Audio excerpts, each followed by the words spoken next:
Views and opinions expressed on this platform are of me, myself, and I, not any agency I'm affiliated with. So please do not take what I say personally.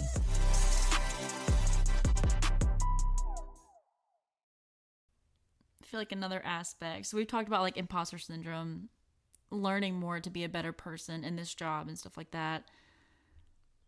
And you get it because you're a female. It is another added aspect. And I'm not taking this into a feminist ideology, whatever, but this is real life. I feel like 9 times out of 10, people call 911 and they expect it to be either 2 guys, 1 guy, whatever. And recently, it was my second quote-unquote tour with another female partner. So it's just the 2 of us showing up to a lift assist and stuff like that. And especially in these podunk parts, I almost know what you're gonna say, of Louisiana, we get there. And I don't think people do it maliciously. I don't think it's like, I'm going to do this intentionally, whatever. But I feel like people dumb down what's going on, or they like, my favorite is when they're like, oh baby, this is what's going on, and I'm sitting here and I'm like, stop. Are you sure you could lift me, young lady?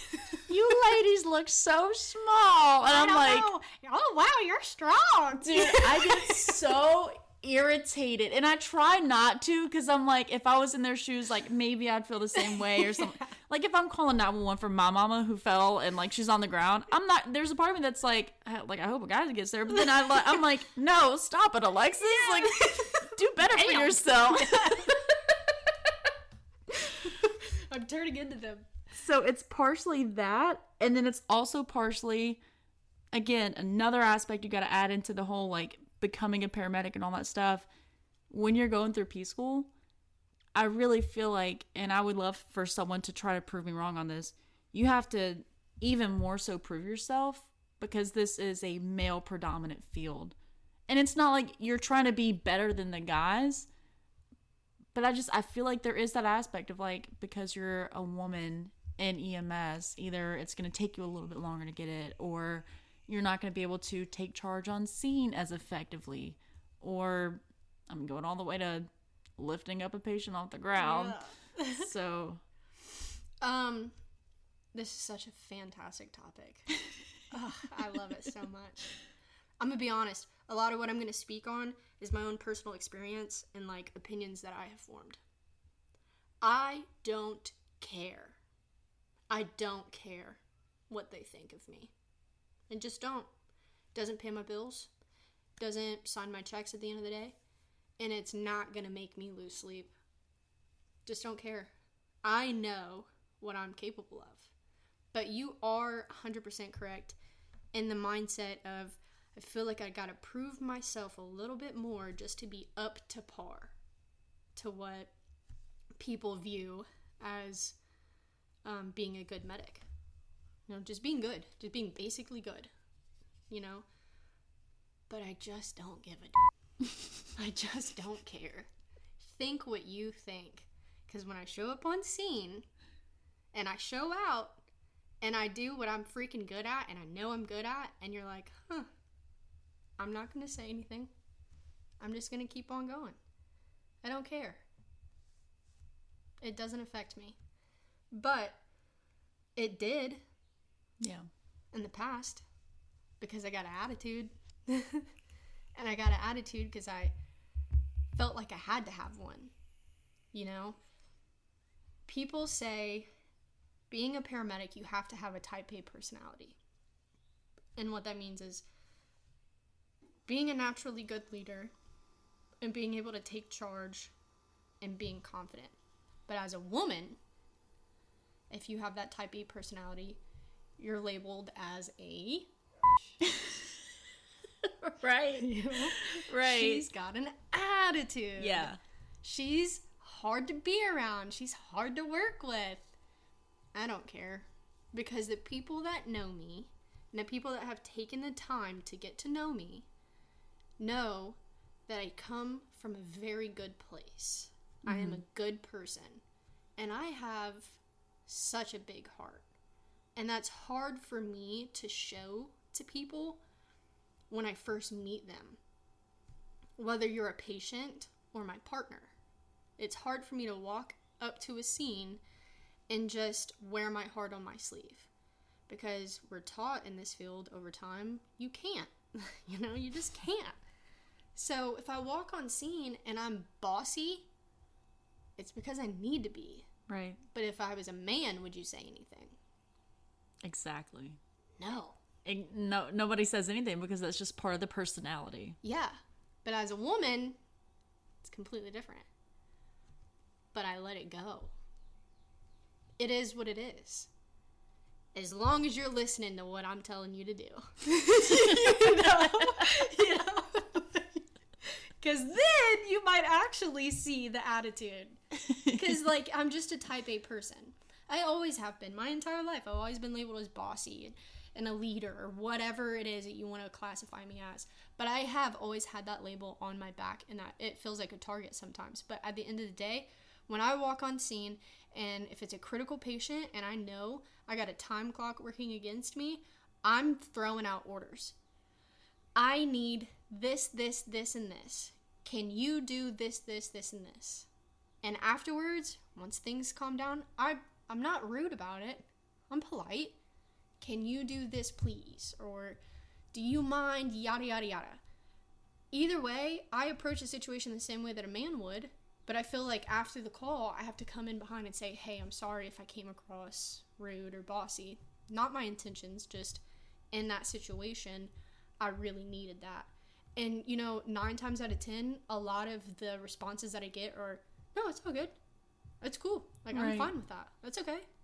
So I also feel like a lot of it could be in our head just because of the, I guess, generation before us. There really wasn't a lot of women in EMS. Right. I can name one medic, and she works for that has been around for 35 years.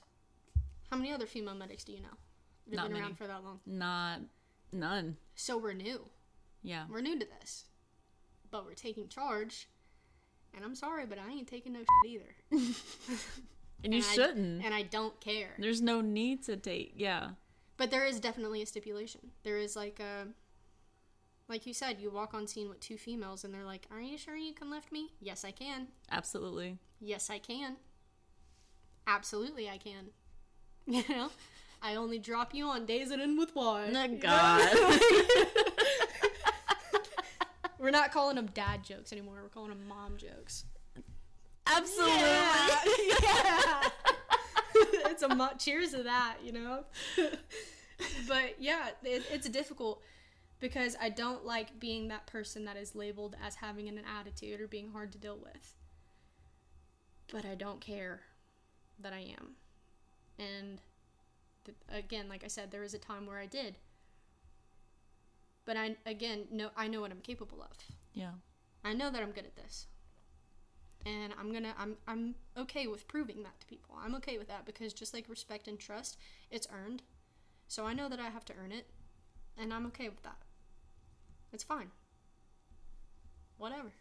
I feel like that goes back to that ability to have, I would say even just like that moment or that one patient where everything is hitting the fan. Mm-hmm.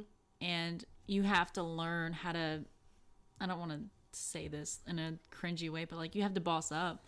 Like it took that one, I can almost remember the call explicitly. Oh, please do tell. No, I'm here for this. Seriously. So it was, I fumbled the bag very much. It might have been COPD because it turned my hate for respiratory calls into a love for it. And my next goal is respiratory therapy, but I think because of this call. But this patient was drowning in their own fluids. Mm-hmm. Absolutely drowning. Which is terrifying. Oh, 100%. Because you know the things, and you know, like, if this isn't fixed in the next 30 seconds, but everything... you also can't do anything. Right. Like, here's your CPAP, and let's diesel therapy. You literally wait for them to die so you can do something. Yeah. But anyways, I'm sorry. Continue. No, you're good. So she's drowning in her own fluids, and I'm working with, it was during clinicals, I'm working with the crew, And to an extent, they would let me do my own thing, but especially in this call, it literally took, I stood there for a second and I was like, I think we need to do this. Because partially it goes into that, like, I didn't want to be that bossy person to be like, hey, I need this done. I need this done. I need this done. I hadn't grown a pair yet. Mm-hmm. And it was also like, it's two men who are way older than me. And I didn't want to like have to demand things. So I was just like, I stood there for a second and I turned around and the lead medic was like, he literally pushed me to the side. He's like, you're done. Mm-mm. And no. I was so mad in that moment. And I was like, excuse me? He was like, you're wasting time right now. And started doing all the things. I hate to interrupt you here to go off on a tangent. I almost respect him for doing that. Yeah. Right? Because what did you learn? I learned that I need take the initiative. I knew the things that needed to get done. Yeah. But it was a little bit of tunnel vision, and then it was also like I didn't want to be that person to start demanding things. Yeah. But something my dad told me before he died. I love this. I live my life by this. What is being courageous if anything but brave? Right? Being courageous is being scared but doing it anyways. Right? Yeah. So get on scene and I don't give a who's there. It could be all men. All men. Be 7 doctors there that pulled up onto an accident. They're all, one of them's a dentist. Yeah, they always. I'm a doctor. I don't care. I'm doing it anyways. And get out of my way. Yeah. Anyways, continue. No, it's just, we got the call. The patient made it out fine, whatever. They got discharged later that day or sent up to the floor, something like that. They turned out fine, but like getting back out to the ambulance, we're clearing up. And I knew it was going to be a little brutal, but I still asked my same thing of what went well, what could have gone better, next time try.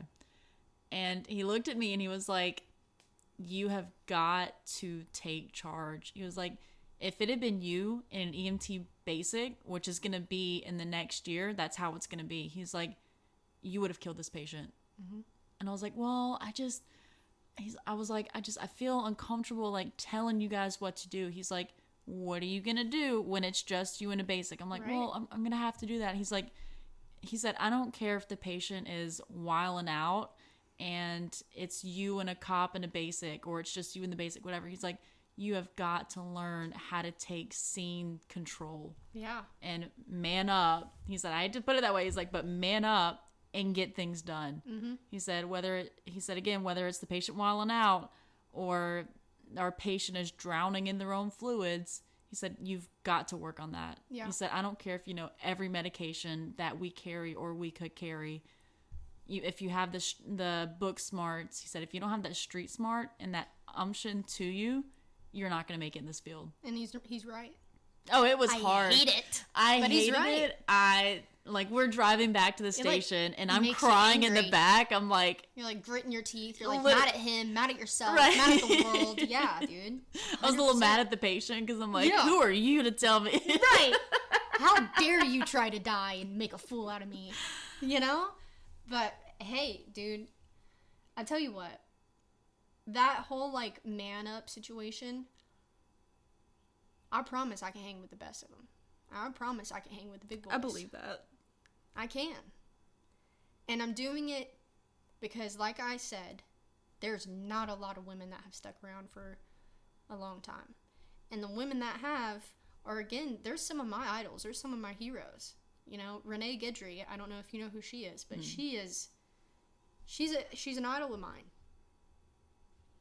I'm doing the foundation and building the groundwork for the ones to follow, and I'm okay with it. I'll eat that. I'll eat that crap, man. Throw it at me. I don't give a damn. I've been called argumentative.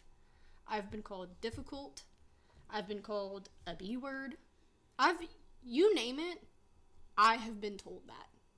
And I laugh about it every time. Because it's funny to me. Because if I was a man, you wouldn't be saying it. Exactly. But that's okay. I don't care. It's important. It is. What we're doing is important. Absolutely. A little segue. What is your favorite type of call? And like I say in every episode, we have respiratory, you have cardiac, you have trauma, you have psychs. I've never met somebody who said a code. I personally hate cardiac arrest calls.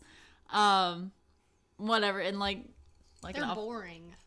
Well, like an officer I know said, he's like, by the time you guys get there, they've been dead for like 10 minutes. I'm like, that's not including the time before when... Yeah. It's so boring. I'm not a fan of them. But there are so many types of calls. What is your favorite? Neuro. Really? 100%. Dude, my least favorite. I hate stroke calls. I don't know what it is. I'll be 100%. I think it's because I'm so fascinated by the way that the brain works. I mean, think about it, dude. Your brain functions everything. Everything. And people are like, it's your heart. And what's your heart doing without your brain? Exactly. I am so fascinated by it. And I know that, I guess in the field of EMS, there's not a whole lot that we can do. As far as like on a neuro call, especially like a true neuro emergency, there's not much we can do. But I'm just so fascinated. You know, from the ICP, you know, or how it affects respirations, how it affects your blood pressure. It affects everything, right? Mm-hmm. All of it. What is it that we can do? Well, there's medications we can give or we can intubate. But a lot of it's focused around those BLS skills. Because that's all you can do that's actually truly going to make a difference. But that's my favorite. Honestly. I don't know. I guess I'm a little weirdy. Probably. That's fine. No, it's mad kudos. I hate when they dispatch it and they're like the last good one I had. Sorry for the patient, but the last good one. We get it. They were like, it's a possible stroke, blah, blah, blah. We get there. And it was a good call. Onset of symptoms happened like maybe 2 minutes before they just called 911. We get there. She's having an obvious stroke. Mm-hmm. And I hated it because she was awake, just not with it. Yeah. And so I'm having to say all this stuff, like, yeah, tell the family it's possible stroke. Let me call, I need to call a number. I need to figure out the best facility for her to go to, all this stuff. And having a look at this woman who is looking at me, and you can see it in her eyes, she's terrified. Oh, for sure. And looking at her and be like, ma'am, I know this is very scary. I know you're going through a lot right now. Here's what's going on. As we're wheeling her out to the stretcher, and I'm thinking, like, the only thing I can do right now, because I don't have a CT, I don't have TPA, I don't have all this stuff, is literally like starting IVs, bringing her to the hospital. Mm-hmm. And it's just, I think it's maybe a pride thing, like you're talking about. Like, there's a couple of things we can do, a couple of meds, whatever, but like, for me, it's just like, there's not much I can do. Yeah. I do enjoy the compassion side of it too. Right? And it's not just strokes, it's also seizures. Yeah. I'm not a fan of seizure calls. I don't mind them. I enjoy them. I do. But I get there, and I know that if you're looking at me and you're tracking, you're probably aware of what's going on. But even if you aren't, I'm still going to talk to you. Yeah. I'm still going to say, hey, you're having a stroke. This is what we're doing. Your family's okay. They're going to meet you here. And you'll be surprised how many people afterwards, when they finally get back their GCS at 15, like, oh my gosh, that paramedic actually, comforted me. I was terrified, but I couldn't speak. Imagine that, right? Yeah. Being so scared and not being able to speak? That's insane. I guess maybe that's why I enjoy it too, I do have that compassion side of me where I enjoy being someone's comfort. It means a lot to me. So. From so there was one time, there was a patient who was completely unconscious. They were postictal. They just had a seizure, all this stuff. And this wasn't in Louisiana. But the whole time I'm explaining, like, hey, I'm about to start an IV. hey, if you go into another seizure, I've got some meds for you. I'm going to put a little bit of oxygen on you, blah, blah, blah, blah, blah. We're going to get to the hospital. They'll run some blood tests. Going through the whole myriad. I was working with a crusty medic. And after the call, he was like, why were you talking in the back so much? I was like, because I'm explaining to my patient. Because I'm not a butthole, that's why. Yeah, I was explaining what's going on. He's like, well, they can't hear you. I said, let me run it down to you like this, sir. I said, and if you know me, there's been a couple of calls where my partners have saved me. Just to put it that way. But I told him, I was like, dude, I have been that patient that somebody called an ambulance for me because I'm dying. Mm-hmm. And as I'm passing out in the back of an ambulance, which is, I've had a couple of scary experiences in my life outside of like medically, but that is the most terrifying thing I've ever been through. Is literally like, one, the crew that was there in Florida, Disney World, the whole time I knew they were scared. So it's partially that, but like I'm passing out and this medic literally gets to my ear and he's like, as he's like, he had just said like, hey, we need to push this. We need to do this. We need to do this, whatever.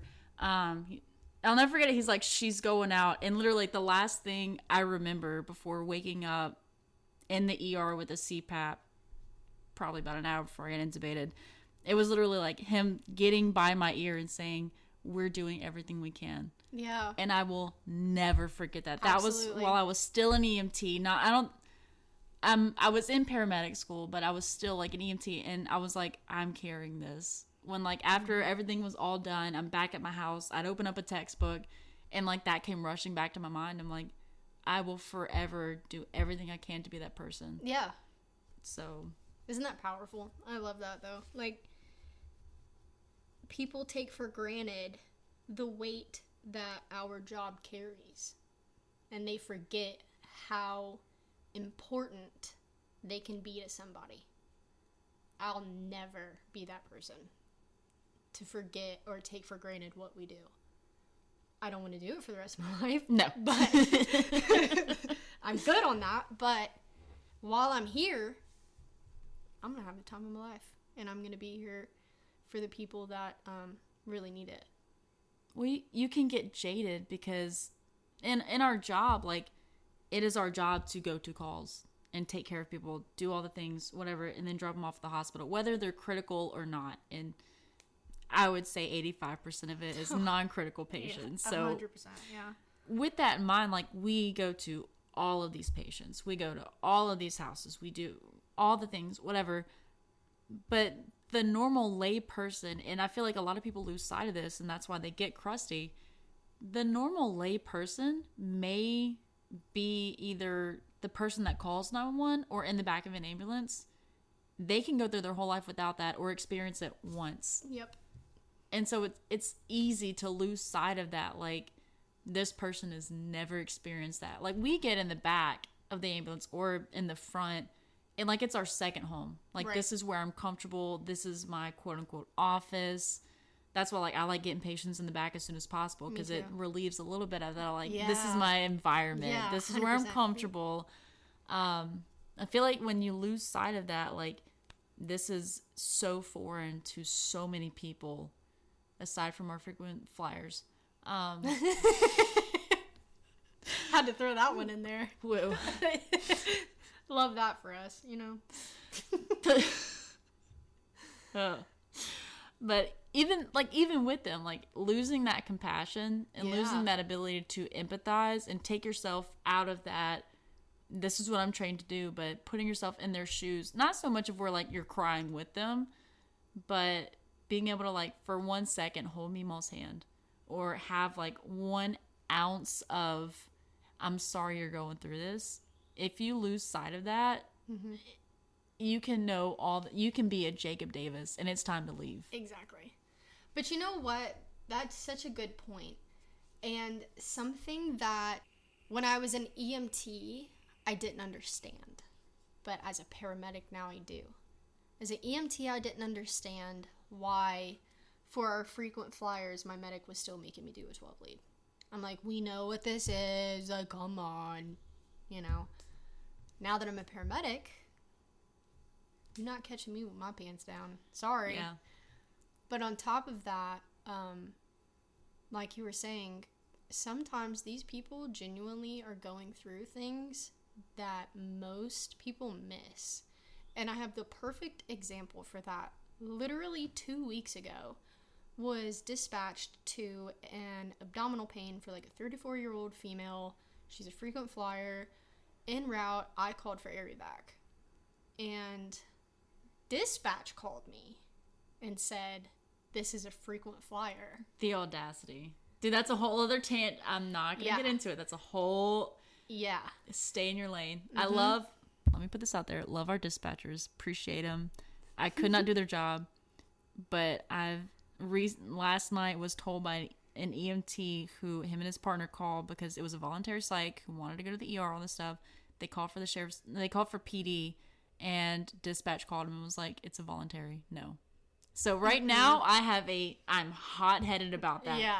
Go on. I'm sorry. No, that's okay. Love our dispatchers, but you're not here. Yeah. I don't understand what all you do, but you don't get it. Yeah. No, 100%. I agree with that. So, yeah, so dispatch calls and says that, and I was like, I don't really care. I don't care. Let me know what my ETA is. Okay. So we get on scene, and even my basic had dealt with this patient before. I had never dealt with this patient. But my basic that I was working with said, yeah, this is a frequent flyer, pick her up all the time. I don't care. You know, we get there, we get her in the back of the truck. She's fine. GCS 15, she's stable. I'm still doing all the things, the stuff and the things, the bells and the whistles. So I get her hooked up. Everything's fine. But then I sit down and I have a conversation with her. No one had had a conversation with this woman to ask her why she wanted to go to the hospital 4 times a week. This woman has gallstones and gastroenteritis and acid reflux. So her pain's real. Yeah. But on top of that, no one has taken note of the fact that she recently had a below-knee amputation to her right leg from simply stepping on a nail. So she's depressed. I know exactly who you're talking about, yeah. Yeah. Yeah. And so I'm looking at this woman and I'm asking her, are you okay? And it was like something in her head, like you can literally see it, something like a light bulb like lit up. She was like, no, I'm not okay. Like my life has been flipped upside down. Like she's really dealing with some serious stuff. Are you supposed to be on depression meds? Yeah. When was the last time you took those? 8 months ago? Maybe it's time we get back on those. Maybe it's time that we go to therapy to talk about the stuff, the traumatic things that you just dealt with. You know, you get your leg cut off. You have to learn how to live life in an entirely new way. And then we're having the conversation about her support system. Who does she have in her life that's there for her through all of this stuff? No one. You know? That's stuff that people will easily overlook. That could have easily just been a get in the back of the truck, transport, drop off to the hospital. I don't look at it like that. Let's talk. Let's have a conversation. And no one had done that for that woman, which was sad to me. Mm-hmm. Like, it hurt my feelings. I was like, y'all really don't, y'all be out here just not caring? Like, you just don't care? Like, for a girl who says that I don't care a lot, I mean, I don't care what you think about me, but I care about my patients. Yeah. You know? Lord have mercy. And since then, this woman has gotten back on her depression medication. She's still calling the ambulance as of, I think, last week or whatever. But there's been ground that has been broken, and the last time I saw her, she had an appointment set up with a counselor. She also had an appointment with her psychiatrist, and she had an appointment with a GI doctor. From one conversation. Just one. And that's, for that patient, that was probably life-changing. Probably. Even if, like you said, she's still calling for an ambulance, she's still calling for the same issues, whatever. even if it's that one instance where it makes a difference, with that one question of, are you okay? Yeah. Yeah. And that can go into psych patients too. I could go on another conversation about that as well. I love my psychs. I love them to death. That's my comfort people. I can relate to them. I got mental illnesses too. Right. I love telling my patients. They're like, I ask them like, what kind of medical history you have? And they're like, oh, well, I have like this, that. And I'm like, okay, what mental illnesses do you have? Do I have to be specific? And they're like, oh, well, I have bipolar, depression, anxiety. I'm like, me too. What meds are you taking? I'm taking this. They're like, oh, you take meds too? And I'm like, yeah, I'm a human. Yeah. Like, so I get through every day, friend. Literally. It's fine. It's okay. You're not less than because you have to take pills. Oof, you know? At me. Same. Same. It's fine. The last actual, I'm going to out myself on this one. The last actual psych patient that I had was literally like, they called because, whatever it was. And I just, from that call, I literally remember them being like, yeah, I haven't taken my medication in the past couple of months. And I looked at them, I was like, I'm going to be honest with you, friend. Me either. I said, we're both on Lamictal, and I have not taken my meds. I said, and I'm going to my psychiatrist next week. I said, friend, I said, whether I'm your wake-up call or not, I was like, you have got to take your meds. And they were like, well, I know. That's why I'm going to the ER. I was like, please do. Yeah. I said, because I said, it's fun if you don't, but it's also miserable on the downfall. And they were like, you know what? No one's ever put it that way. I was like, it's time. Yeah, because I feel like our patients look at us and they think that we're above them. I could see that, yeah. Like, they're like, okay, here's this, like, well-to-do, put-together individual. I'm like, newsflash. I had an anxiety attack on the way to this call, so I need nicotine, caffeine, and a long nap to get through my day. And Lexapro 5 milligram, not sponsored. Take your Wellbutrin, friends.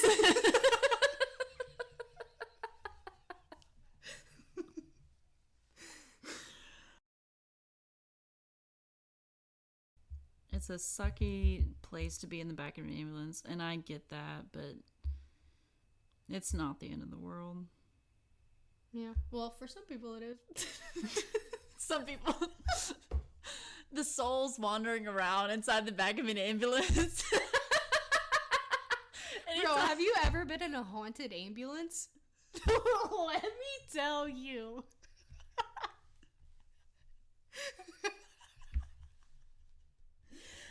I swear to God, there was one shift where this lady died in the back on me and one of my former partners, who's now one of my best friends on this planet.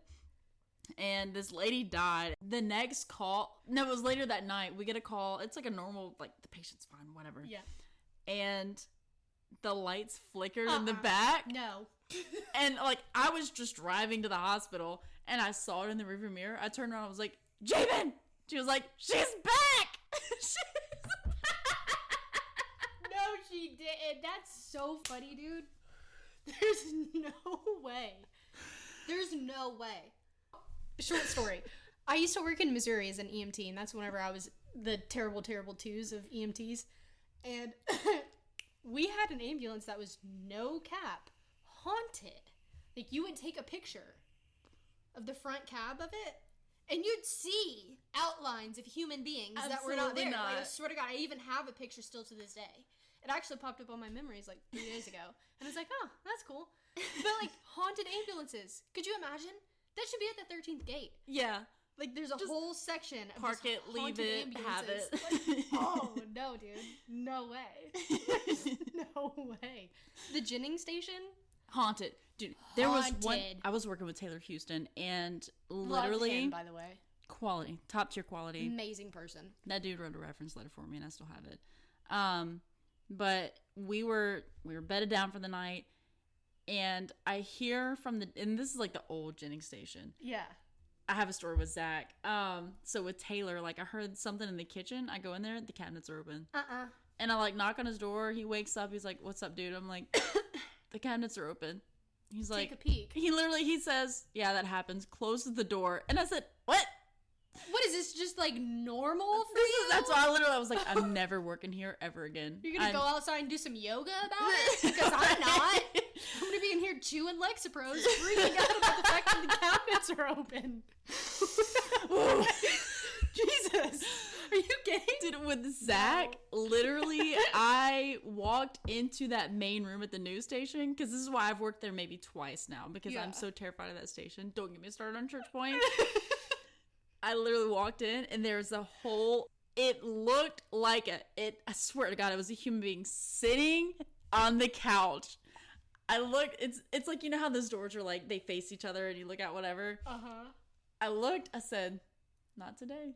Not today. I went back, I laid in that bed, and I cried. I'm like, I'm not gonna make it out of here alive. Oh, my freaking fingers are like doing the take my strong hand thing. I can't, dude. I just, the way that my body is set up, like, I cannot function with that. Let me show you the video I have. That is so hilarious, but it's also terrifying. It is so scary. The first shift me and Logan worked in the Church Point station. I think Logan showed me this video. Was it the hallway light? Yes.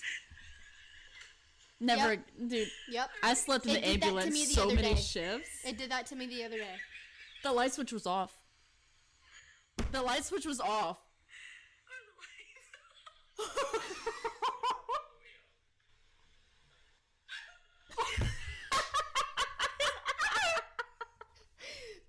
Ain't no way, dude. I just love him, bro. I hate our station so much. Again, I can't live, laugh, love in those conditions. I can't do it. Yeah, I'm sorry. Haunted ambulances are a thing. And we 100%. literally, so after the lights flickered, all this stuff, and like my partner's like, she's back! We literally, I would have died laughing. We were clearing up, and our dispatch called us because we were like, hey, are you guys almost clear from this call? I'm like, almost. We're burning. My partner, she carried crystals and like sage and all this kind of stuff. We burnt sage in the back of that ambulance. Oh, you did? Do I believe in that stuff? Partially. No. I'm skeptical, but I was like, whatever it takes. Whatever it takes to clear this out. That is absolutely freaking hilarious. And just to... The sage burning, though, good move. Yeah, I was like, hey, we're almost clear. My partner's like, with the sage in the back, opening the cabinets, because we're covering every corner. After that, we're like, nope, absolutely not. Absolutely not. Oh, my, that is so funny that we both have experiences with that. That is hilarious, because every person that I've brought that subject up to, they're like, you're retarded. And I'm like, yes, I am, but I'm not lying either. They get trapped back there. Right? I mean, like, they're hanging out underneath the normal saline, like, just chilling, waiting for their moment to make me so nervous that I'm about to shit my pants. I'm, like, driving and got the goosebumps because the lights are flickering. Shouldn't be like this. I did not sign up for these working conditions. This is a hostile work environment. I'm filing a complaint tomorrow. Literally can't sleep in the station because I'm scared. I already got anxiety. Like, I don't need this on top of this. Yeah. Dude, one of my last shifts at Church Point was, nobody believes me. Nobody believes me. I swear to God. I had just made coffee. Logan's on his way to shift. Made a pot of coffee. I know his drill, whatever. Because he is a coffee-loving fool. Addict. Literally. Addict. So, made the coffee. Did all the things. And I had also just watched an Exorcist movie. Why would you do that? I brought all the energy in. Why would you do such a thing? I blame myself for this. You should. I blame myself. And I made the coffee. The pot is about halfway full. I'm walking out of where that kitchen area is, and I hear a shatter behind me. No, you don't. Swear to God, I look behind me, in the coffee pot. I had put it in the grooves, and it wasn't like... It's not like a question on whether or not the coffee pot is in the thing or not, because No. it's very obvious when you put... There's a distance. Yeah. There's a distance. It was behind me. It hit the wall. I heard it. That's what initially made me turn around, and it falls to the ground and shatters. Coffee everywhere. Alexis, I don't know your middle name, Hardwick. They would have to find a replacement for me. I was so between personal life, and I had just worked a shift before. My life is in shambles. The fucking work's in shambles. The coffee pot just shattered. No. I turned around and I said, "Ma'am, not today." You ma'amed a ghost? Ma'am, that ghost. What did you think she was gonna do? Was it a she? Did you just freaking gender her? You should use they, them pronouns. I said, like, the other crew is still asleep. It's just me. I said, God. You have paintings, you have things on the shelves, and you choose the coffee pot? You were pissed because it was the coffee pot? Alexis, get your priorities in order. Ma'am. That would have been the least of my worries, dude. Logan walks in, I'm sitting in the recliner, I'm like, the coffee pot's busted. He's like cussing out a ghost, and he's like, are you okay? He was like, what do you mean? And he's like still half asleep, showing up for shift. I'm like, the coffee pot is busted. We have to go get coffee. He's like, all right. I'm like, I don't think you understand what I just went through, my dude. I'm having a fist fight with a ghost right now. By the way, I missed my last 17 doses of Wellbutrin, but it's not that, I promise. It's the ma'am. Okay, let me hit you with something. Okay. Speaking on the topic of addiction. Okay. So, like I was saying earlier, it is a huge stigma in EMS. Like, we get a call for an overdose. Say it's somebody that we've picked up several times. Just let him die. No. Dude, that's no big deal. That's immoral. Right? But even further, like, I personally feel that I have a good understanding of addiction as a disease, which is such a controversial topic. Like, people don't like to talk about that. But my father was an addict. He was also my hero. Yeah. You know, he was also my favorite person in the entire world. But he was an addict of not just hard drugs, but he was also an addict of alcohol. And he ended up drinking himself to an early grave at 42 years old, and he died in my arms, which is in and of itself a very traumatic experience. But the 3 years leading up to his death I don't have words to describe the amount of heartache that comes with watching someone that you love, that is an addict, battle that. Because there were so many nights where he would be laying in my arms, crying himself to sleep, with a Bible in our lap, reading the Word, and doing everything possible to get him the help that he needed. In and out of rehabs. Any rehab you can think of. We were trying to get him in. He went, probably in 3 years, I'm pretty sure he went to 8 different rehabs. But people think that addiction is a choice. And it's not. And until you are in that person's shoes, or until you are someone who unconditionally loves someone that is in those shoes, you have no opinion. Facts. None. And that's what, to hear someone say, because, I mean, you understand, we've heard it. To hear someone say, like, oh, well, they're just addicted. It's almost a sense of entitlement to be able to say that. Mm-hmm. Because to out myself on a personal aspect, and I've seen it in friends and family members, it wrecks your life. And it's it's not a choice. When and you can look at it from the pathophysiology aspect of like how your brain is literally rewired to require this substance, whether it's pills, whether it's alcohol. I mean, we could even go on what the normal person deals with like social media, your cell phone, things like that. Dopamine, it rewires your brain. Right. So to hear, because I've heard it from family members on calls of like, well, they're just an addict. This is just how they are. And you have to, if you don't sit down with the patient and say like, I understand what you're going through, or I've seen this from family members, it brings a whole different ball game. And what I struggle with is like, you may not change that person. You probably can't change that person. But having that ability to be able to empathize on that level and be like, either like for me, I'm like, I've experienced that, or being able, like from your shoes, like I've seen someone go through this. You are not alone. And I feel like that is, for me, that is the most powerful thing you can say to someone is you are not alone. And because it not only do you know like you are addicted to this substance or this thing or alcohol or XYZ, whatever, knowing that you're going through that, like you don't want to go through all of that. You don't want to have to be dependent on that.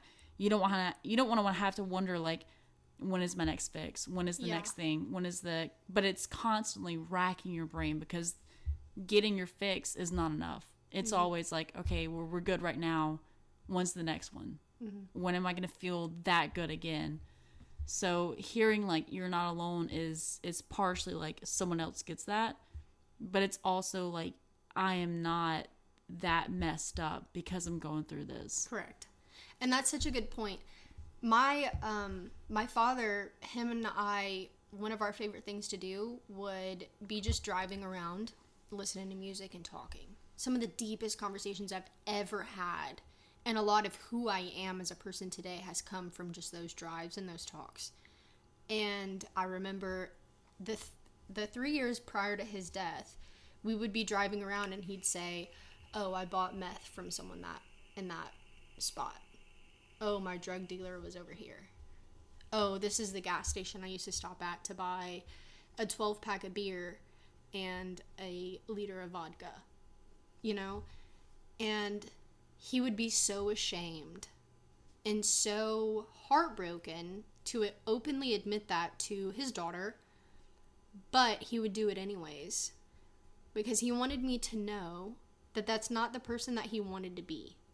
He didn't choose to be that person. He fought so hard to not be that person.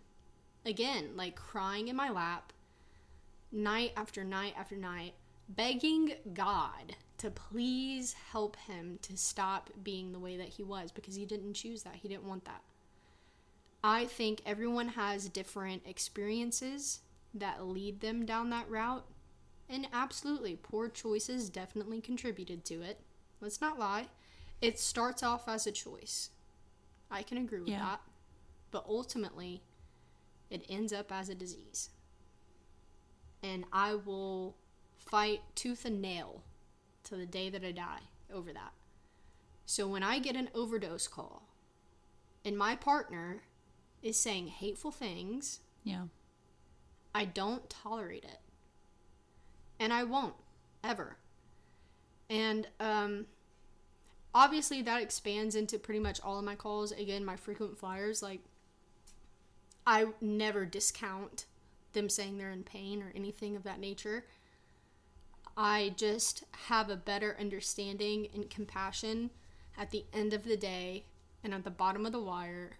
I'm always going to take into account that they are human and that what they're experiencing is real. And that means something to me. Most people, it doesn't. Yeah. Most people don't care. I do. And when it particularly comes to addiction, again, I'm going to have a conversation with them. let's talk. We're in the back of the ambulance. You're high off whatever it is you're high off. I don't care. I start off with, you're in a safe place. There's no judgment. Let's talk. What are you dealing with? What are you going through? Do you have children? Do you have family? Have you thought about rehab? Have you been in rehab? Did it work for you? Why not? If it did, what aspects of your rehab helped? What didn't?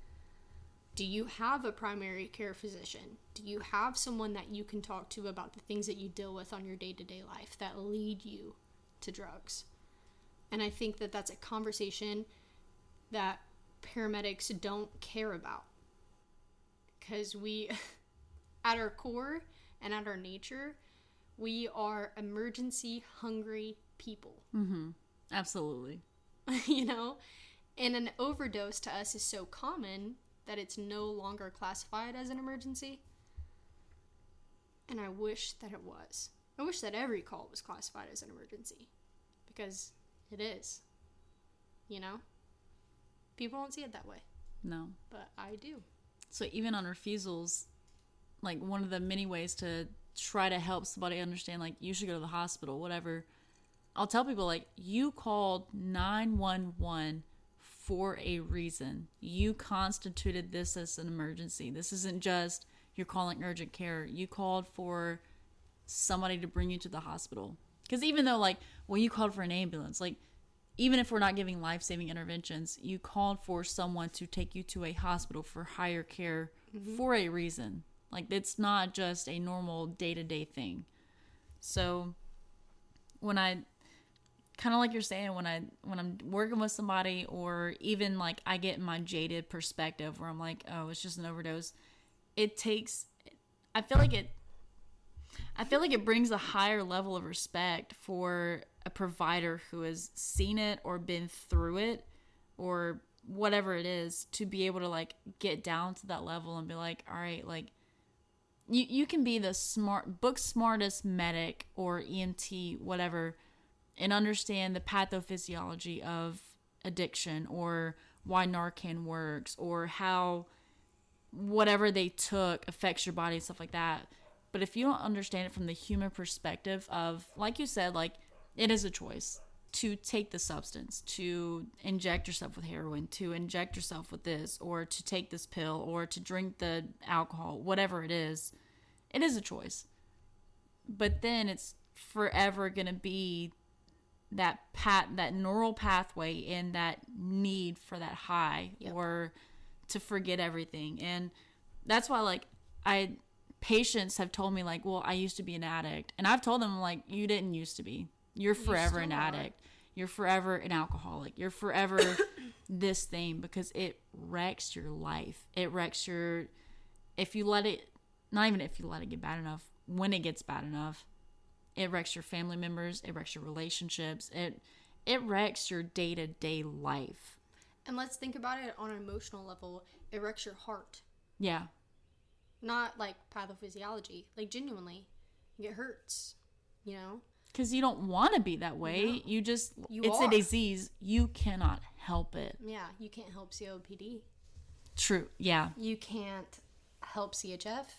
You can't help having a stroke. Yeah. But it still happens, you know? And aside from that, can we talk about the lack of knowledge behind being prescribed hydrocodone for a broken ankle? I broke my neck when I was 14. Nobody knows this. Not a lot of people know this. People usually, they ask what the scar on the back of my neck is from, and that's how the conversation gets started. But I don't just bring it up in conversation. And I was prescribed codeine, Tylenol codeine, hydrocodone, and something else. And I refused at 14, refused to take any of it. And when my mom and my nurse at school, because my nurse had all my medications and I was supposed to be taking it on a regular schedule, she would call me down to her office. She would ask if I wanted my medicine, and I would say no, time and time and time again. And I think probably after 56 days of the same situation, she would be like, why don't you take your medicine? And I'd say, well, my dad's an addict. And I know that I'm predisposed to being one. Mm-hmm. But I have that knowledge. I'm 14 years old. Grasp that. Being 14 and understanding what being an addict is, because my dad struggled with that. That's the reason why him and my mom got divorced and everything. I was already aware that I had that capability of being that person. With a broken neck and severed muscles, I would ask for Tylenol and a Go-Gurt. I still love Go-Gurt to this day, by the way. I love Go-Gurt. But I would ask for Tylenol, Go-Gurt, and I would go take a nap in the back of her office. I would never take my medicine. Ever. Wouldn't do it. But not everyone has that knowledge. And we should. I think it should be taught in school. Yeah. Honestly. Mm-hmm. They're taught about sex. Kids still get pregnant, but Mm-hmm. at the end of the day, they're aware of the possibilities. They aren't about addiction. And how many young kids have you seen die from overdoses? 14-year-olds who, yeah. Yeah. It's a large subject. And, dude, that's what, like, I've told patients who, there's one specifically, they were clean for so long, and it wasn't that they bought something on the street. It wasn't that they know their dealer, they know where they can get this stuff. They went to the dentist for a root canal, and the dentist was like, does this pain keep you up at night? And they were like, yeah. And they're like, all right. They're leaving out the office, and they're handed a script for hydrocodone. Just that fast. Literally that fast. And did they ever ask? No. There's never any question of, like, do you have an addiction to pain pills, whatever. And that patient did not have it in them, because addiction runs into your core being. Like, it doesn't matter how strong your morals are. It doesn't matter how strong your values are or whatever. Like, you can pray about it, all this stuff. But when it gets into the core of your psyche, you feel that script and you take it. Mm-hmm. And that's how they relapse, was literally just they went to the dentist for an actual need.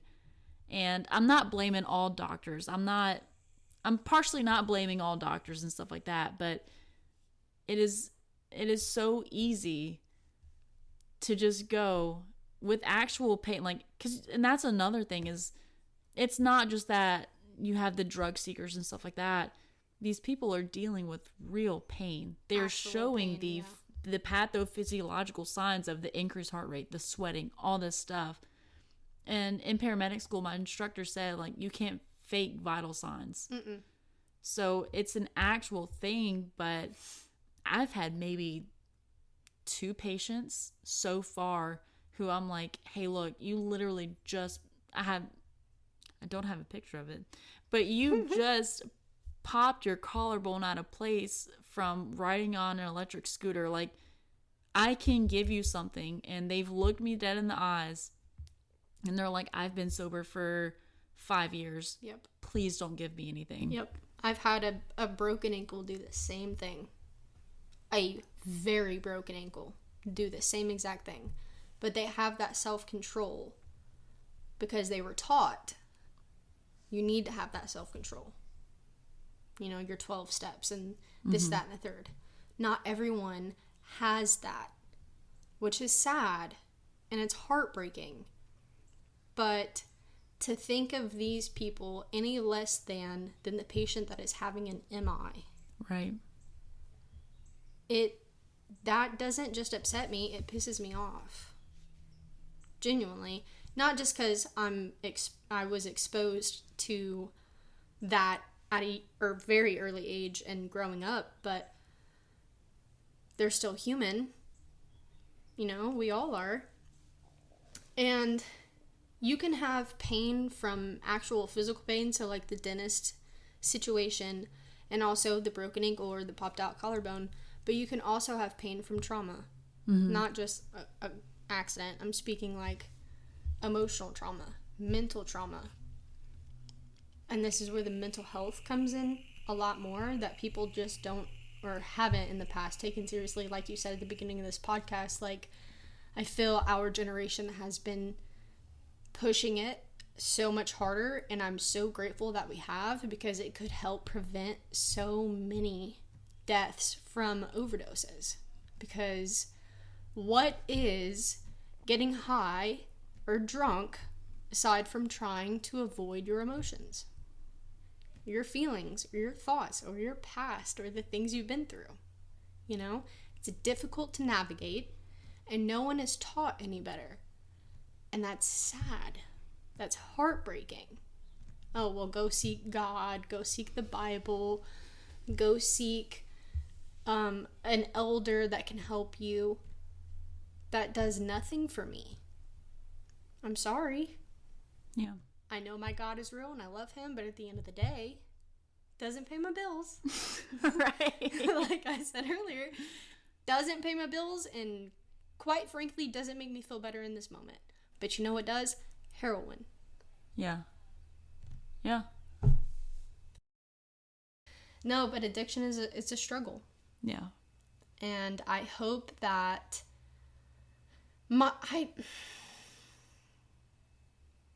I almost pray that the EMS medics, basics, whatever you want to call them, that they consider having the compassion that it takes to not just pick up the frequent flyer and the Momma that needs help up, or the BS transfer or whatever, but please, God, consider those addicts.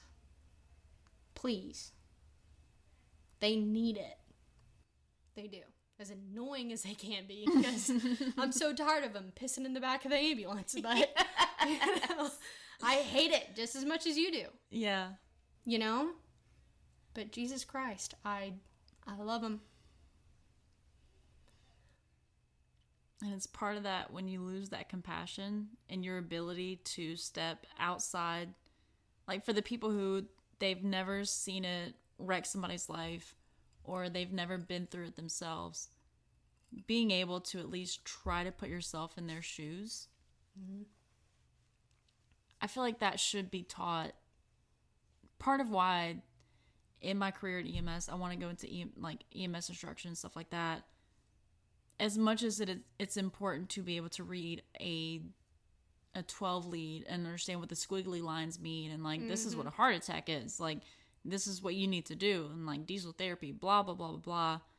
There should be an entire section not just focusing on the 1 or 2 days we go over psychs and stuff, but that ability to, hey, you have a whole human being in the back of your ambulance. You don't know their full story, but you need to be able to get down to their level, at least try, and help them. Like, there's such a lack of, like you said, it's so much like we crave that emergency medical response. We crave, I would say, so much the lights and sirens. I get tired of it sometimes. Yeah, me too. But that, like, the adrenaline push, the let me do these things, let me save somebody's life. We crave so much of that, but 85-90% of our job is in that moment. You have to be there for that person. Mm-hmm. And when you lose sight of that, when you've lost the spice of the job, you're lost in the sauce. Like, you might as well go work doing something else, because you're not going to be as effective. I love that. The spice of the job. Let's be honest, though. Some of these people are hilarious. Yeah. Like, some of the funniest conversations I have ever had have been from patients that I could have just picked up and transported to the hospital, but I decided to have a conversation with them, and they're freaking funny. Yeah. They're hilarious. 100%. Like, I think, like you were saying, like, a conversation just could change your whole outlook on a call. Perfect example. I think it wasn't New Year's. It would have been maybe St. Patrick's Day or something. A patient wrecked a vehicle, and it was a minor accident. We picked him up, and he was like, yeah, it's my birthday. And I was like, oh, okay, cool. Like, where are you heading? I figured he was probably intoxicated. Right. Whatever. I'm going to get you in the back of my truck. We're going to do what we got to do. So we're doing what we're doing. And I'm just having a conversation with him. And he was like, all right, well, I'm going to call my baby mama. I said, all right, well, do what you got to do. That's fine. So I'm like typing on my little ticket or whatever. And I hear this conversation. Yeah, Mom, headed on the way to the hospital, blah, blah, blah, blah. And I was like, okay. So he gets off his phone. I closed my laptop. And I said, were you really headed to your baby mama's house? He said, no. Stop. Swear. Stop. Swear. I said, sir, where were you headed? Man, I'm cheating.